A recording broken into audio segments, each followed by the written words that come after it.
All right, Craig Robinson, welcome to Vlad TV. All right, what's up? What's up? What's up? Good to be here. Good to be here.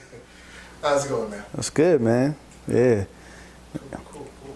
Hey, just to introduce yourself to the people. Yeah, I'm Craig Robinson, man. I'm a husband, father, and an investor, and a I won't say I'm an athlete, but I enjoy sports and reading. Yeah, those are probably, and bourbon. Can't forget my bourbon. Those are my passions, man, you know? So all of that combined is who I am, individual. So yeah, man, it's just good to be here and kind of chop it up with you and, you know, let's learn from each other. What they say, iron sharpens iron? That's right. Yeah, so that's what this is about.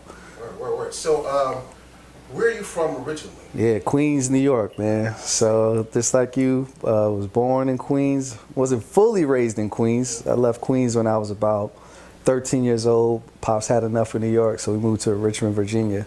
So I spent my rest of my teenage years in VA, growing up, went to college there, and then ultimately made my way to DC back in '07.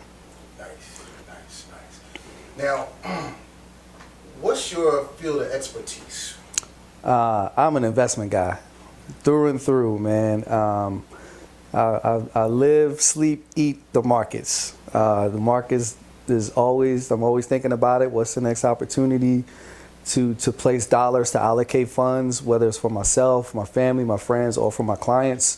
You know, how can I grow wealth? How can I help folks figure out how to grow their wealth, right? And what's the optimal way to do it? What's the safest way to do it? Based in just understanding needs of the people, so I can help them allocate funds appropriately.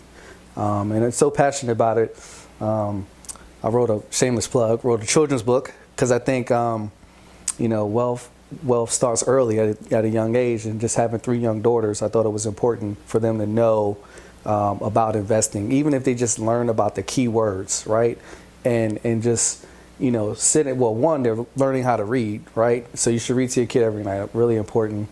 2, they're gonna start picking up on the concepts, but also I incorporated a lot of the important things like the colors, storytelling, animals and things like that, so the kids can really pick up on those things, because at that age, that's the things that they're learning. So it kind of reinforces that. And then you add in a little bit about the markets, so when I have the TV on, my kid is like, oh yeah, you know, the Dow was up today, that means bull won. Or the Dow was down today, that means bear won, right? And they kind of start conceptualizing that at a young age. So as they get older and learn more, they already know the terms, makes sense, and then that wealth is starting, right? And the funny thing about it is, even parents who aren't well versed in investing, after reading the book, which is crazy, are like, I'm watching TV and I actually understand what they're saying when they say the Dow, the S&P was up or down today. That means bull or bear won. Like that, even at that elementary level, even parents are learning something. So like that really makes me happy, and the parents and the kids are learning together. So it's pretty cool. That's dope, man. You know, so basically you're able to communicate and translate complex concepts to the most basic level. Exactly right. Yeah, well, I'm trying, man. So yeah, it's good. It's kind of cool. You know, it's my passion project during COVID. Just kind of sat down and knocked it out. And then I self-published. So created a publishing company, named it after my girls, No Line Publishing. Check it out. And yeah, we got our first book, working on book number 2. Found an amazing illustrator. She actually lives in Germany. She's fantastic. And yeah, she's ready to go for book number 2. So we'll be releasing another book next April, which is Financial Literacy Month. What's the exact title of the first book? The first book is called Bull and Bears Race at the Big Board. Yeah, so the Big Board is another name for the New York Stock Exchange, which is, you know, the most known stock exchange that's out there. But whenever you think of Wall Street, you think of the New York Stock Exchange. Right. Yep. So what got you initially interested in like investment and finance? Like, I mean, that's, you know, that for a lot of people, like for instance, a lot of our generation now, a lot of them are really fixated on like entertainment, right? Mm-hmm. Yeah. But to like get into investment and finance, what stoked that passion or interest? Yeah, you know, coming up in Queens, man, you got the sports figures, you got the entertainers, as you said. Going to school, we did a stock market competition through junior achievement in the 6th grade, and I don't know what I don't think we were learning fractions at the time, right? But anyway, we had to pull out the newspaper, the Wall Street Journal, and pick out our stocks. So I think I own McDonald's and I think Coca-Cola. And I had one other stock, but I don't remember what the other stock was. I remember those two. And we had to track it and see whether or not our portfolio increased over time. And at the end of that, however long it was, we got a trip to the New York Stock Exchange.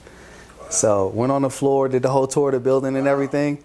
And, at the time, it's more automated now and digital, but it was guys on the floor yelling, the tickets, the whole nine, the hand gestures. And I was like, oh, this is amazing. Like, oh, this is what I want to do. I want to get a seat. I want to be on the exchange. That's it. And that was it, man. So 12 years old, 6th grade, I knew I wanted to be in investment some way, somehow. So I've been snaking my way to that ever since. And so here I am. Wow. Yeah. Wow. So it started back then. Yeah, man, it's something else. Now, I remember when I used to have people on the floor, like, it literally was like a casino, but just like a different field, I guess, could say. Instead of gambling and betting, in a way you still are, but in a different way. In a different way, yeah. Those guys are definitely speculating, right? Mm-hmm. On price movements and where things should be priced, whether it's a stock or a company, or whether it's a commodity, or bonds or what have you. Like everything now is traded, right? Whether it's currency, and there's different ways and different strategies that are implemented for those. And it's a zero-sum game. It's me versus you, right? And that brings out the competitive spirit where it's like, basically I'm going to win or you're going to win at the end of the day. So if you're speculating, there's different approaches. I'm sure we'll get into that. But we're definitely speculating. It's a zero-sum game. It's me versus you. Who's going to win, right? What's your edge? I mean, when you're trading, like, what is your edge? You need to have an edge in order to be successful. Yeah. So I really want to get you here because as Swarthy and Swank try to push out new content and different perspectives, I wanted to touch on something for the young men coming up now. There's a lot of influences telling young men blow money fast. You only live once. You can just spend willy-nilly, ball out. People doing the money phones, but I feel they could be more. I feel like there should be a message of more fiscal responsibility of what to do with your money, how to manage your money, where to put your money, grow your money, and all of that. So, for like young men that were maybe coming out of college, that they may not have any money, they may be in debt from student loans, or just they may have a little cushion. But what would you say are like the fundamental steps that they should start taking? Say new grad, say they just graduated in May, they may have just started a job or got an offer to start within like 2 months or so. What should they be doing? Yeah, no, that's a good question, man. So, you got to think about your goals and take a long-term view on things, right? I mean, ultimately, you don't want to work forever, so you want to retire. One, I agree. You definitely need to have some fun. Number two. Number three, you need to have a reserve fund, essentially, right? Just emergencies come up, you got a car, it breaks down, whatever. You also, you want to go on vacation, or you want to buy a nice bag or some whatever, right? You need to set aside some money for that. I think it's just allocating money into different buckets, and there's different strategies to allocate that money, right? Not saying not spend. Like, you definitely should spend, pay your bills, right? Have a little bit of fun, but you also should be putting money aside. One, to save for an emergency, and two, for the longer term, right? So let's break that down. You have your spending account, right? That's going to be your checking account, right? So all your household expenses are going to come out of that, and all your fixed expenses, essentially, and some variable, whether it's gas or food or etc., right? That's one bucket. You're going to create another bucket. You're going to have that emergency savings, and that should go into a savings account, and just be readily accessible if an emergency comes up, right? The third bucket you should have is a longer term investment account. You should definitely have a brokerage account. Whether take advantage of if your company has a 401k or if you're in the government 403b, like take advantage of that and at least put aside the money to whatever your company matches, right? So if your company matches 5%, set aside 5% of your check to the company match. That is free money. That is 100% return on your money. There is no other investment out there that's 100%. You have to look at what their match as 100% return on your money, right? So meet that company match, and it's pre-tax, right? So lowers your overall tax basis. It's pre-tax before the government hits it, right? You putting this money aside. So set that aside. You got your longer term money, and then create a vacation fund bucket, right? You gotta have a little bit of fun. So set aside some money for that. And then ultimately, I like this, and I recommend this for a lot of people, charity, right? Either whether you're tied to your church or some kind of organization you want to give back to, some charity, like you definitely got to give to people, and I think you will receive in the end, and you'll feel good about it, right? You're helping some cause or some organization meet their goals and objectives. So it's just different buckets, and I think if you think about creating different buckets and having a strategy for each bucket, you'll be just fine. You'll be just fine. Trust me. There are various investment vehicles that people invest in. Like you have mutual funds, you have your IRAs. They have the exchange traded funds, and then you just have just individual stocks that people may want to buy personally. And now they've made it so easy, like you can buy stocks on Cash App and all type of different things. Yeah. For young men, break down a little bit of mutual funds, IRAs, what they can expect, ETFs, and just some knowledge that they can. Yeah, absolutely. So you have individual stocks, right? And that's basically an ownership stake in a company, right? So let's say Apple, for example. I think we all, some people, they may not use Apple because I don't think you're an Apple user. Yeah. Yeah. Okay. All right. Well, let's talk about Apple then, right? It's one of my favorite companies. So you got an ownership stake in Apple, right? Apple is about $140, right? You buy a share, Robinhood, TD Ameritrade. That's what I use. I use Merrill Lynch too. It's easy to open up a brokerage account nowadays, right? Open up the account. If you want to buy individual stocks, you can buy Apple. Apple pays a dividend, quarterly dividend. So that's basically a shareholder return to you. Get your little, I think it's like 8 cents a share on the dividend. Maybe it's more than that now on the dividend. But like as you accumulate shares or you reinvest the dividends, like that money grows. So you got money compounding, money making money, and that's what you want. You want assets to create more assets. So you want that money to grow. So that's individual stocks. You have mutual funds. There's different types of mutual funds.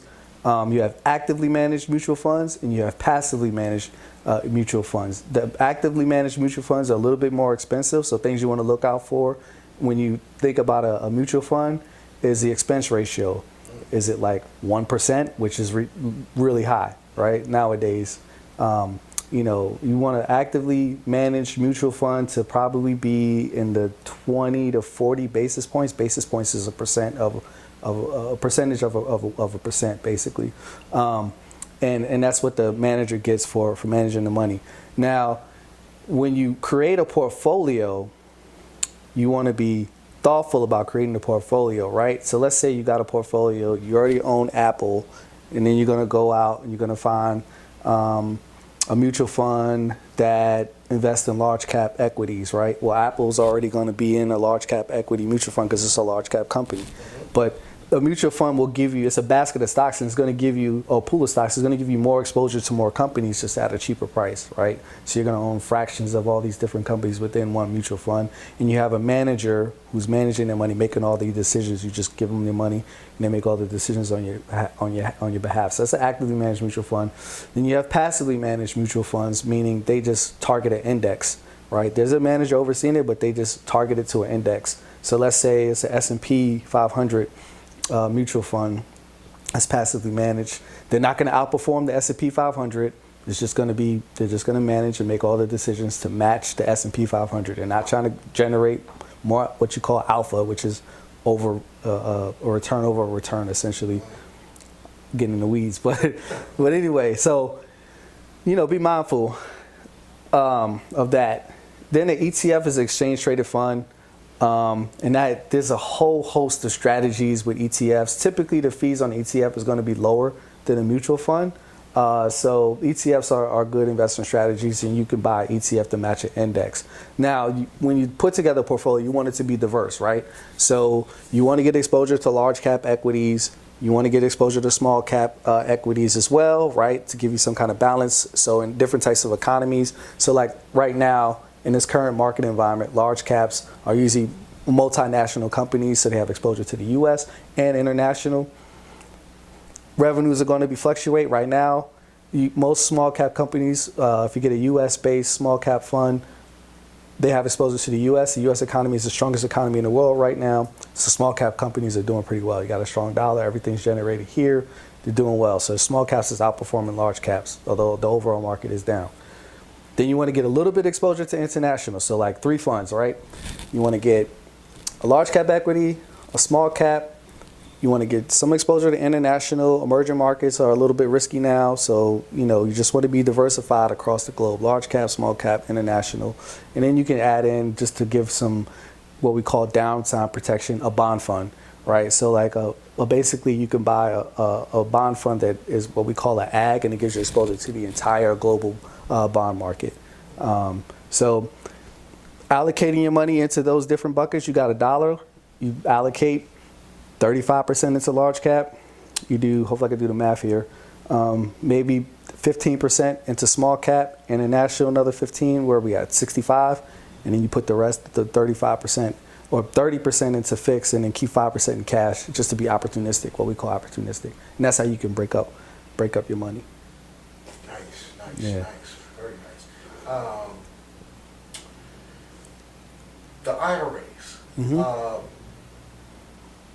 When do you think people should start considering IRAs and the benefits of IRAs? Yeah, if you're a young man fresh out of school, go ahead and get you an IRA, or get a Roth IRA, right? So it's post-tax dollars, but when you do the withdrawals out of the IRA after 59 and a half, it's tax-free, right?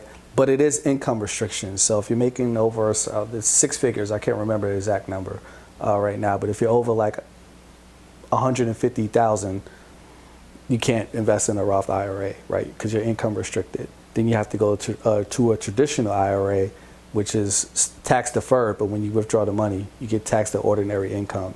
So that's the kind of difference between a Roth and a traditional IRA. So as a young man, you may not be at that 6-figure level or whatever the cap is on Roth IRAs. So like open that up immediately, because then you could just continue to contribute to it as time goes on. Even if your income goes up, you still have the IRA. You're not restricted to put money into it. You are capped at how much you could put into it within a year. I think it's like $6,500 you could put into a traditional IRA or a Roth IRA. But yeah, if you could just start opening it up as soon as you graduate, you're not at that income level, like go ahead and open it up. Start, even if you throw $25 into it, just buy ETF, S&P 500 index fund or ETF. Just keep adding to it and call it a day. Walk away. That's it. Set it and forget it. Right? Set it and forget it. Yeah. And I recommend, if you're not into the equity market, so you just got a lot going on, like it's fine to own individual stocks, but you just got to have the time to follow that individual stock. If you don't have the time, go ahead and buy yourself an ETF or an index fund or some kind of mutual fund that meets your goals and objectives. Because individual stocks, there's a lot of what we call idiosyncratic risk there that's very specific to the particular company. If you're not following it or know the industry or the competitors or that landscape, like you can get hurt. So you just be mindful of that. If you don't have time to do the work, go ahead and buy yourself a fund. You're more broadly diversified, and it kind of limits some of your risk.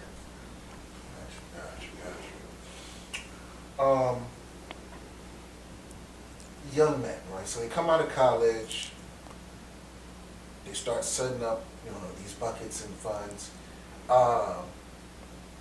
How okay, let's say for yourself, but speaking for these young men, how does, how would you say their investment strategy should change as they get older? Yeah, no, that's a good question. So, right now you're young, time is on your side. Like that's the most important thing you can have as an investor is time. Like the more time you have in the market, the more time you have for your money to compound. You have assets making assets, assets making money. And that's what you want. The less work you got to do, we're trading your time for money and you trading your money for more money. That's you want to get from to that.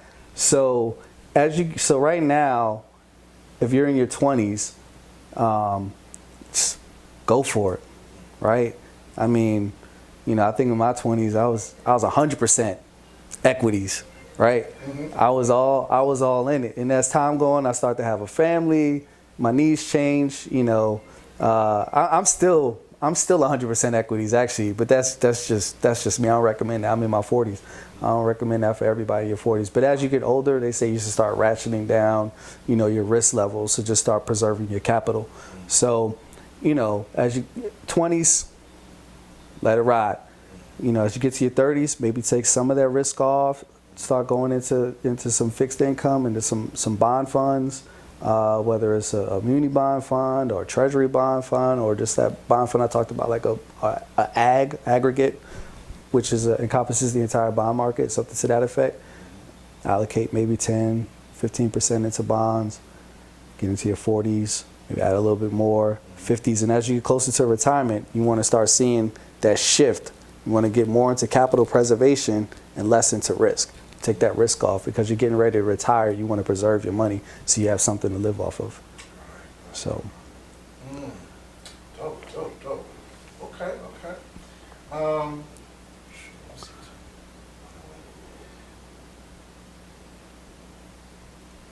Got the main questions down that I wanted.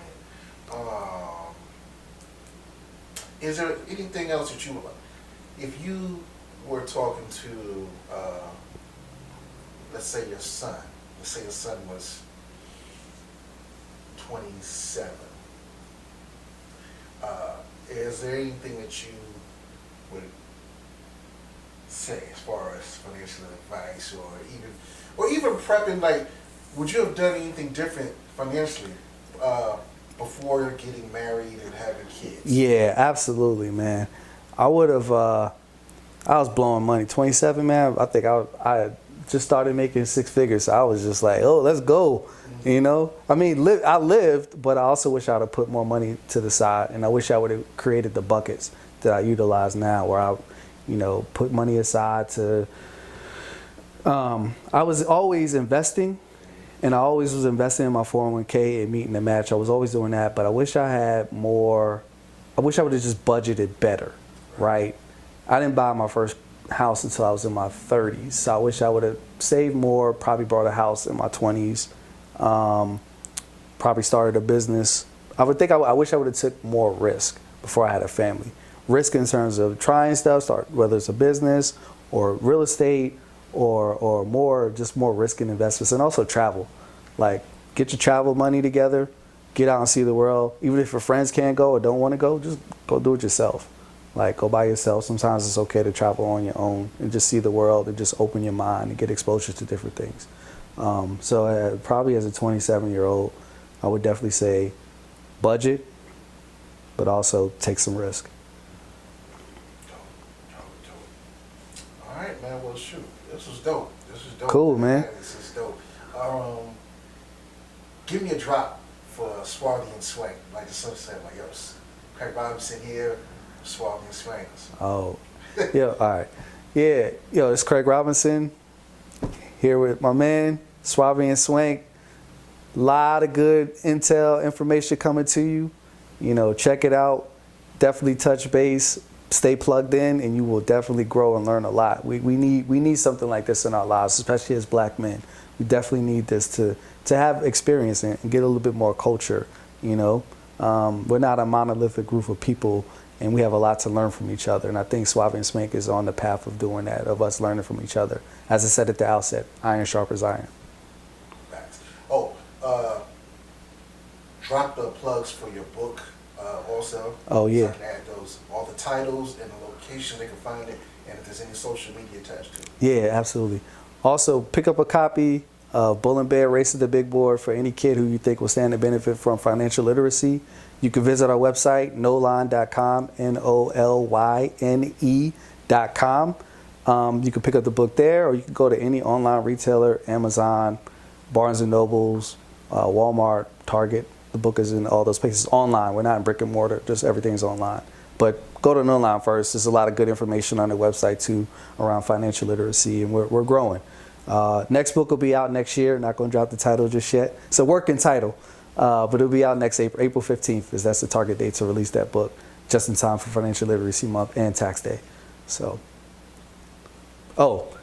social media, we're on Facebook and IG. No Line Publishing on IG and Facebook. So at No Line Publishing on IG and Facebook. Yeah. My man Craig Robinson. Appreciate you. All right.